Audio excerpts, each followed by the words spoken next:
4 snin wara li l-Gvern wieħed proġett li kellu jibdel l-Isptar Monte Carmeli f'wieħed sigur għal pazjenti u l-impjegati li jaħdmu fih, sissa għadu ma seħħ kważi xejn.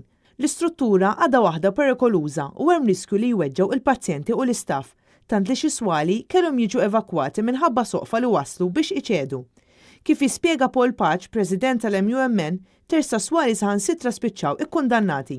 Kellhom għandna kważi 14 saqaf għaw 14 sala mill-quta bis-soqfa jqgħu, diversi kbar uffiċini l-lum kellhom jingħalqu u minkejja daw l-affarijiet huma urġenti xem il-periklu kif għattin tal-pazjenti u l-infermiera tagħna wara 4 snin is-soqfa jaqgħu kienu is-soqfa baqgħu u ma nbidilx saqaf wieħed. Dak li ddikjara Paul Paċ ma' Net News u konfermat minn rapport tekniku dwar l-isptar li wara li f'sala minnhom mhux biss is-soqfa huma perikolużi, iżda saħansitra anke l-pedamenti.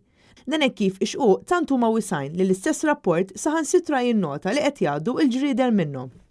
Il-periklu li nħass tista' tgħid dawn l-aħħar 4 snin fej ġabu dawk il-puntali tas-soqfa u fej pajjiż fej jinħarġu ħafna direct orders u xi kultant laqas permessi tal-pjanar, dit-darba kaxkarna saqajna li f'4 snin flok trattajna provaw jirranġaw is-soqfa li jaqgħu. Kull ma ġara, kull ma għamlu, kull jiżdiedu l-puntali. Paul Paċ iddikjara li l-MUMN mhux se tkun kompliċi tal-Gvern f'dak li qed jiġri fl-Isptar Monte Carmeli u stqar li se jkompli jitkellem dwar il-fatti kif inhuma.